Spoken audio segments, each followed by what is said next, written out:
Good morning, Deb. What's our Good topic for morning. today? Leading leaders. Leading leaders. What does that mean? Leading leaders. What does Oh, that mean to man. you? It's funny. When I have worked with some great leaders, and part of leading leaders to me means getting out of their way. And I think about, I've been thinking about this a lot because so many times people want to bring up certain people as leaders. Like they want to select their leaders. And what I have noticed in the past is that some of the best leaders I have ever worked with go kicking and screaming into the role. It's not something that they think they are ready for. But there's one prerequisite that I notice, and this is required to be a good leader, and it's they care. And they care about people around them. And what I've noticed is those people make the absolute best leaders because they're concerned about others and their careers and what they're doing. And so leading leaders, I'm getting back to your question. It's really about helping identify who are those people that can amplify their skills, can amplify the skills of the entire company or the entire organization, but can do so in a way that they care about others. And leading them is, to be honest, pretty easy.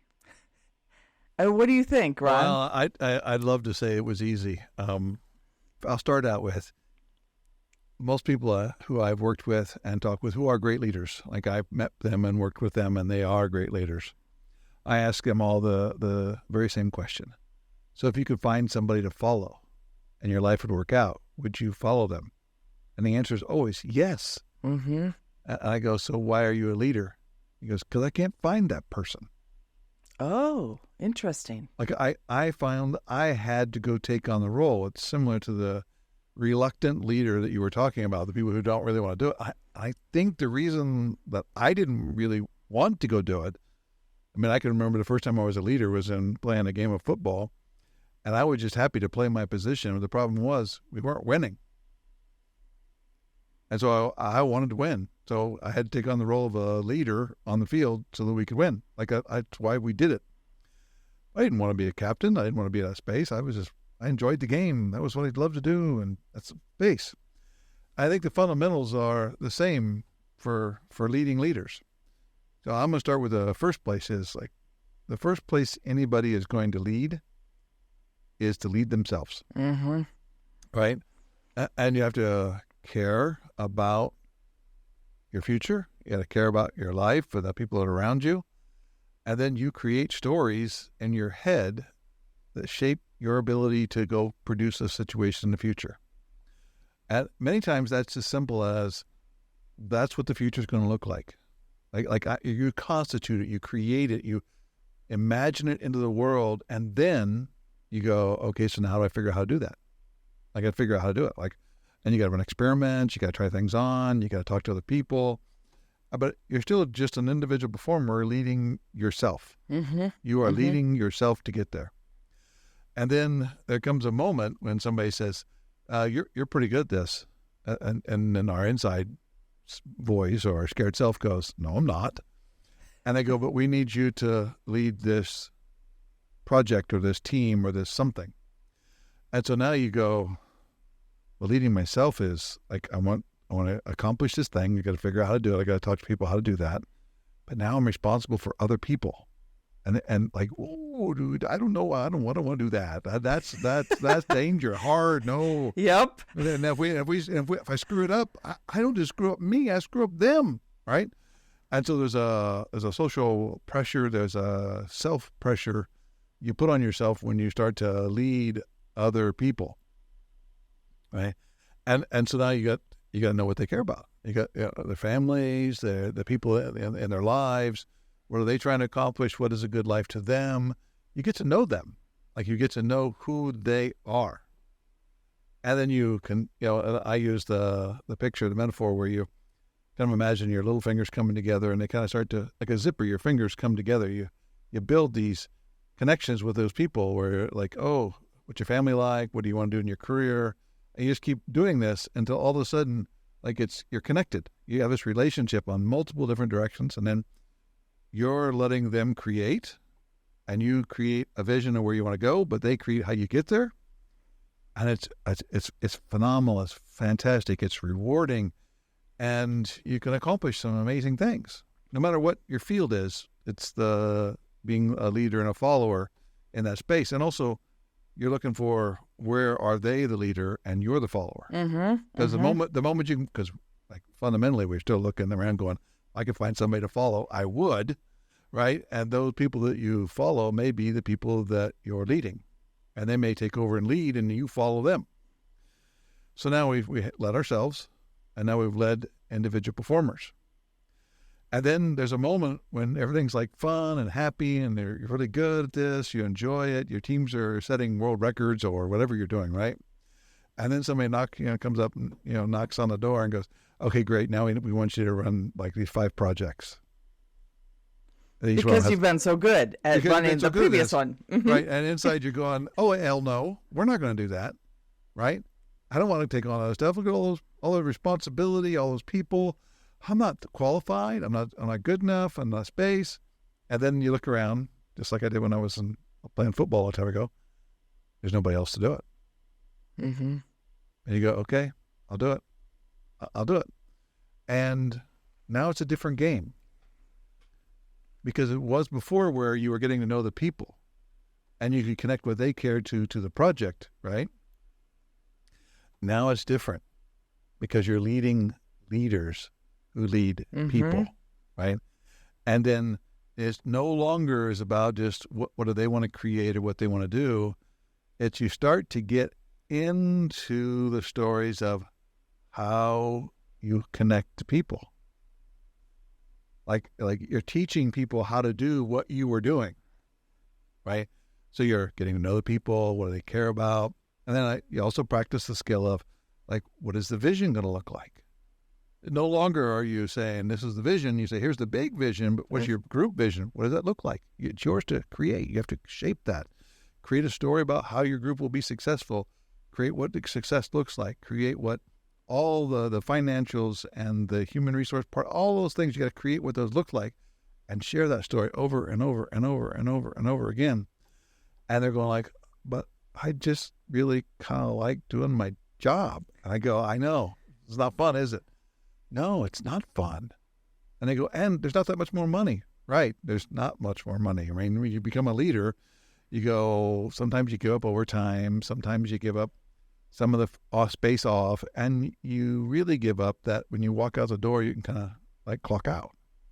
Because now you're caring about people, you're caring about what they're doing, you're caring about the organization, and now you're helping them to develop the skill called leading. So now you're building your skill to help other people build their leadership skill, which is not taught, at least wasn't taught when I went to school. Wasn't taught in engineering school, wasn't taught in business school, and MBA. None of that stuff was taught on how to do that I ever found. And you're helping them develop their skill to allow other people to follow them and to know when to follow others. And it's a completely different domain. And it's more fundamental than any domain that we will ever study. Engineering, financial, marketing, graphics, writing, any of that stuff, much more fundamental because you use it everywhere in life. Whether it be your family, it be a community job, community space, whether it be your work, whether it be in a government job or a government space working with that. Even when you go to the DMV, you can lead people who are leading others. As a world that how to help them see this that they couldn't see before. Yeah, it's there were a few things in there I want to unpack. Good. Because so we started with leading yourself. Yep. And so when you're leading others, leading them to learn how to lead themselves.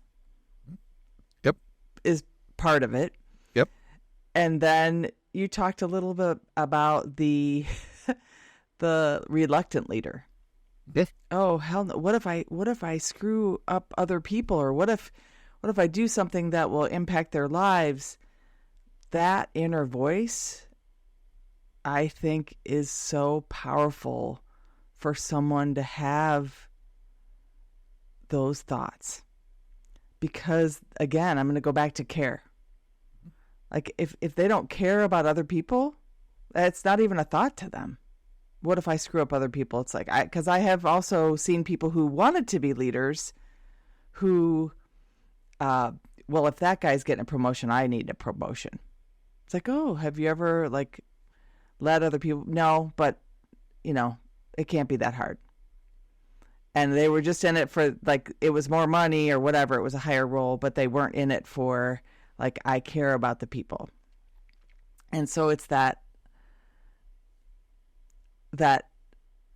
inner noticing of, oh man, these people's lives are now intertwined with mine, and I have a real responsibility here to help take care, not just of myself and my family, but of others now.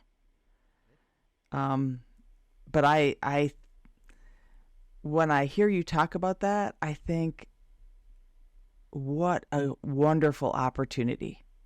Like, what a wonderful opportunity. It's the common, like, to look at a leader, like, they don't show fear, right? They look like they got it all together. They know where they're going, and it looks easy. Because in general, leaders are not out there sharing their vulnerability. Mm-hmm. Mm-hmm.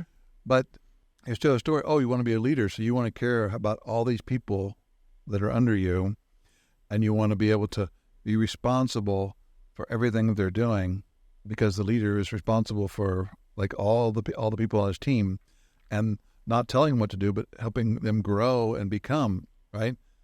And that's where the people who don't really want to be a leader, they just want the money or the promotion, that's when they go, I'm out,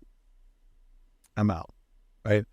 And what it costs as an individual to be a leader, the time, the continuously thinking about the people, the heartache, and that when people like perform or don't perform or have life situations take them out, and you really begin to feel like what connected to all the people, that part of it is a part of being a great leader.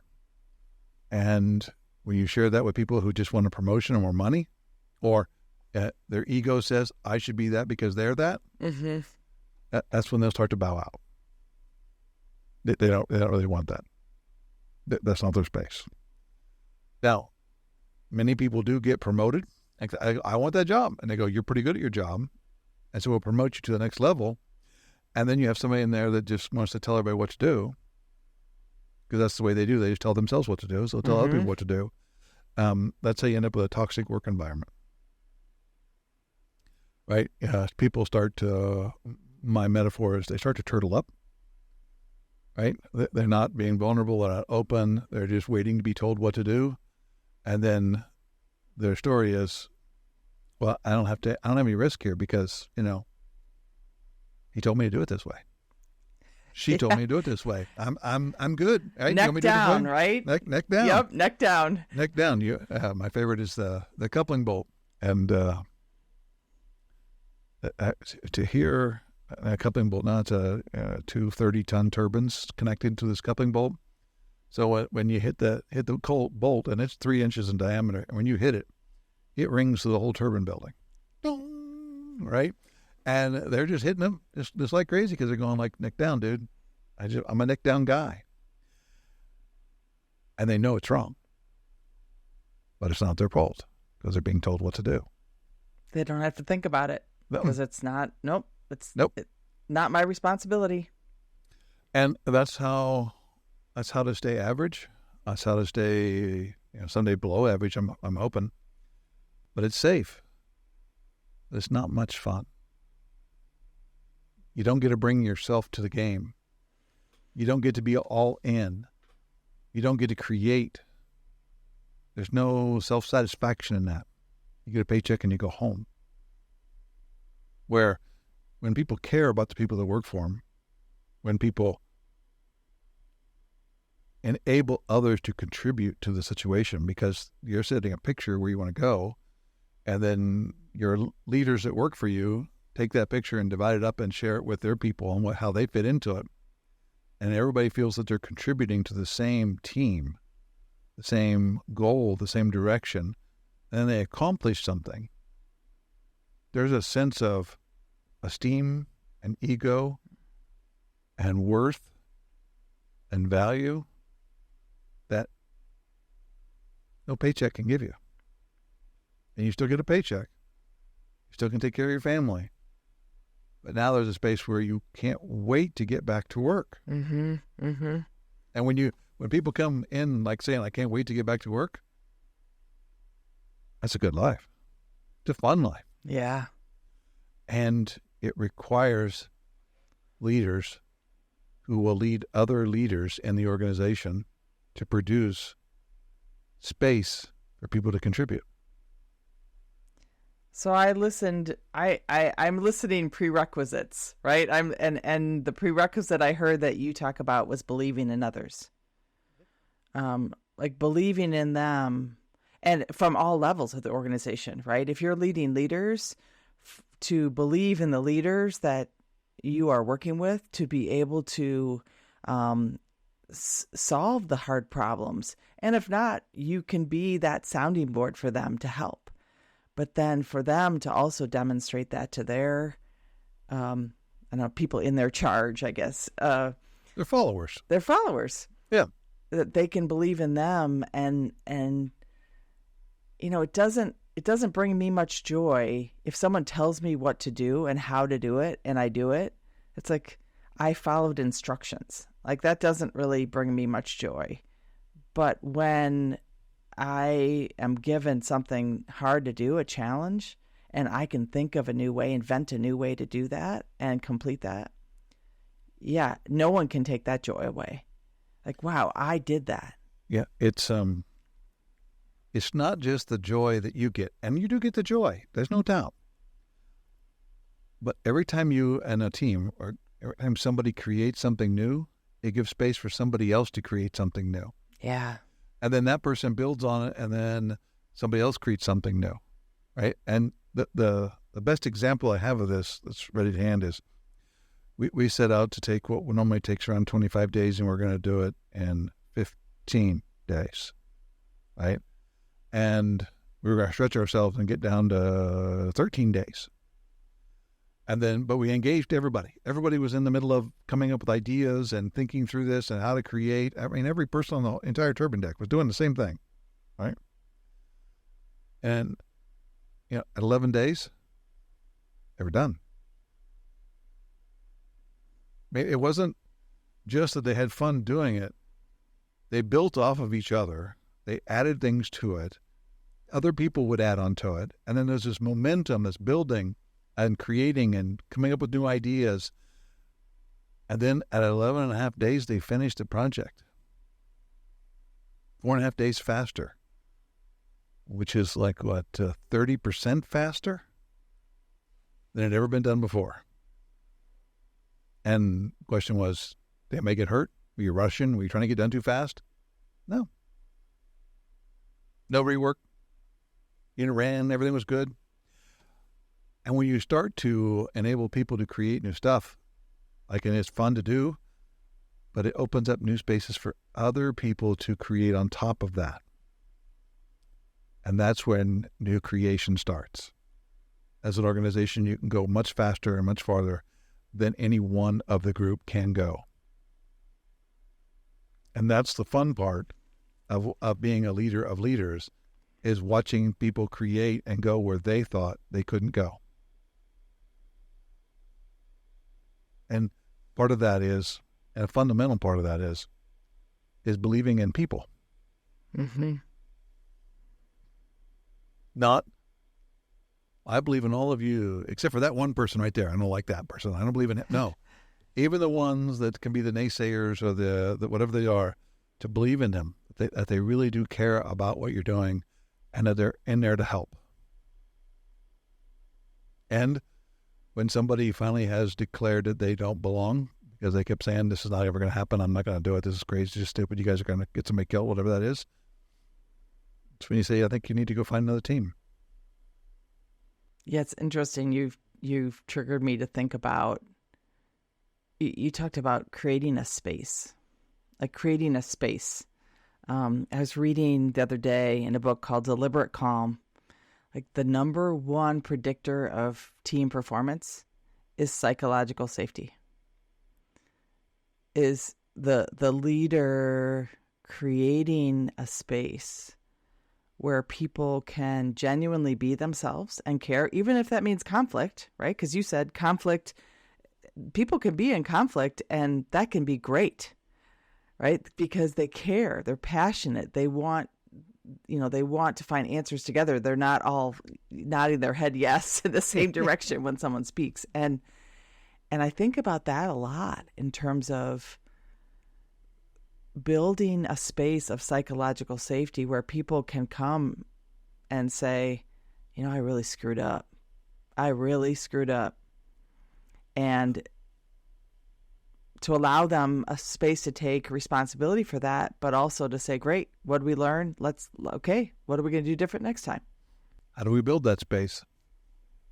Being a demonstration of it. Yeah, there's two distinctions for a leader. One is there's three people running a race, and the person in front is a leader.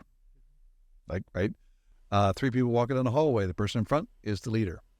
And the second one is the leader is the one who basically other people follow. So it's kind of the same, but not really, because one's like a storytelling, and he may not be walking down the hallway at all, right? But you see those two people walking or running. And as a leader, right, and you want people to be vulnerable, you have to go first. Mm-hmm. And there's I'm going to call it an image from, a culture, an image from our history that says the leader is perfect. Like leader, that's why he's the leader, or that's why she's the leader. Is they're perfect, right? They know what they're doing, right? And never pass up a moment for as a leader, specifically leader of leaders, to admit when you screwed up. Mm-hmm. Because the moment you do that, it's really not about what you screwed up, although it'll feel like that when you're saying it, right? You go, ooh, don't want to say this right now, but here goes. It's really about creating that space that everybody else can do that too. You're setting a standard that it is okay to say, I screwed up. Yeah. But not just that, what to learn. Like, how do we learn from it? How do we learn? And, I also notice my own history, right? There's a way to say and be vulnerable and then make it all perfect in the end.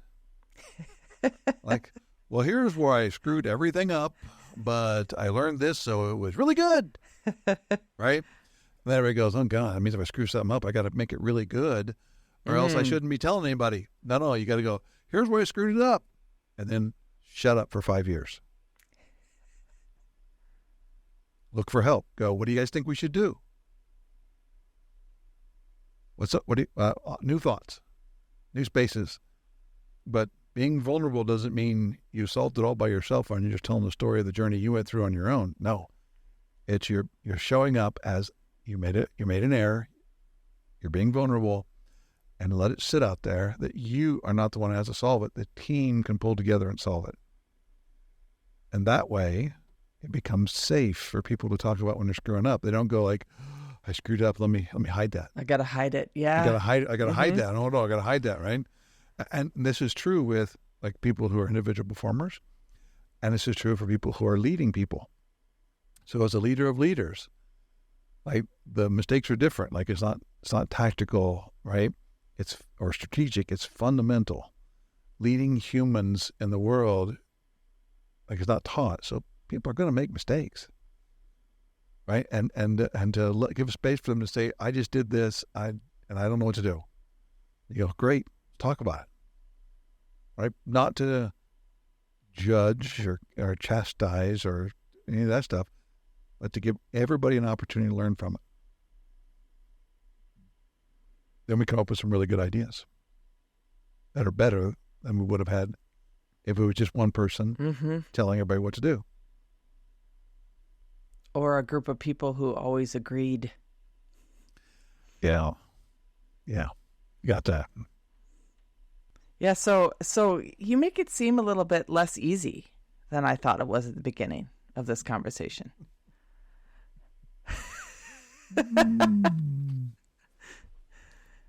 It's how it appears to me is so fundamental to letting the people who do care be leaders. It's not easy. It's simple. Right? But all your fears will come out in your head, and they'll dance around like a little party about all the things that you're screwing up as you become a leader of leaders. But that's part of the game. Because for every fear you've got, everybody else that you're working with has the same fears. And to be able to work with that means you have to be, like, how do I say, psychologically tough enough to let your fears out. To not be perfect. And to be open to getting help from who knows where. And that's the power of leading leaders, and it can be a blast, right? But not in the sharing of all those fears and being in that space and being authentic. It's when you see people do things that even they thought they couldn't do. And even in first reflection, you said, "Oof, I don't know how we're going to do that. But I believe in you guys. I believe in everybody in this team." And you create something that's way beyond what you think is possible. And that's fun. Well, and you made me think about, too, not just noticing that we're in a difficult situation we've never been in before, but when the team does have the accomplishment, like sincere gratitude. Not just, oh, here's a check. Here's a check because you did that. It's like sincere gratitude, too. Yeah. I mean, the check would be great, but sincere gratitude for them being able to solve a really difficult problem that you hadn't been solved before, had never been done. A world record, right? Well, there's, like, some of my favorites are world records are always fun because you can, talk about them and everybody goes, "Ooh, world record, what's that?" But we went like 5 million man hours without a lost time injury. And we didn't celebrate that we went 5 million man hours without a lost time injury. We celebrated that it had been so long since we had a lost time injury, nobody remembered how to do it. Wow. Like nobody knew where the paperwork was. The systems had changed, all that kind of stuff. We got together, everybody's going like, we don't know how to do this. I'm like, wait, isn't that pretty cool? I mean, it's been so long. Systems have changed, and we celebrated it. Like, we talked about it. Like, did we give out checks? No. We just talked about it and laughed and went on, and we went right back to the game. It was a great moment. Yeah. The accomplishment of what everybody was producing. That's great. So, yes. And that's the another thing to... like, there's always the easy stuff, like, leaders always eat last and all that kind of stuff. It's much more important to speak what other people are accomplishing to the world. And I mean, like, to them who are accomplishing it in that space, because as the visionary who's looking to where you're going to go and how you're going to produce that, you're also sharing like a history of where we're gone, and to tell those stories, because those stories will live longer than you. they will become the standards. Yeah. They will become what is now like the expectation of the organization when you tell those stories, which is cool and fun. That's awesome. So, Ron, I know this is the time where we do something a little bit lighter. Okay. So I am going to ask you, like, what is your favorite current show? Okay, when you mean current, you mean like it's the last 5 years, maybe. Oh, well, let's run leading leaders, right? I'm going to go with The Chosen. And now it's a retelling of Jesus' life through modern technology of film, right? But to watch him lead the disciples who are leading others, right? And the fear, the unknown, the not understanding, the believing in them, and in that space, it's very relevant to what we're doing. And I just really enjoy watching that story come to life in a way I can keep it in my head. So I think it's a phenomenal leadership story. That's awesome. Deb, what's your favorite show right now? Yeah, I know I probably had this answer before, but when I thought about leading leaders, it's Ted Lasso. Yeah. And I think about the scene where they all have a book, right? They all get a book in their locker. Ted has planted a book, and Roy Kent gets A Wrinkle in Time. And Roy's salty language, he was a leader, and Ted and Coach Beard recognized that, but Roy didn't recognize it in himself until he's reading A Wrinkle in Time with his niece in a bunk bed, with sparkly stuff around, and of course, yeah, his standard. We'll take it out here, yep. But his standard response was, yeah, he realized it, yeah, in his way. Well, the scene that's right before that where Trent goes, "Oh, it's a lovely book, right? About a girl's dealing with leadership, a little girl's dealing with leadership, right?" And Roy looks at Ted and goes, "Am I supposed to be the little girl?" He goes, "Well, I'm hoping you'll be." I'd like you to be. I'd like. That is so funny, and yeah, and then the amazing part was when Roy gets it. Yeah. Very cool. Yep, and that was a great example of leading leaders. Yeah. And that responsibility that comes with that. And that's why there was the F word dropped so Roy Kentish-like, as he realized all the things he would have to do and be to help the team. Yeah. Yeah, it's awesome. It is awesome. Very good. Well, thanks, Ron. This was Thanks, fun. Deb. It was fun. Great recording.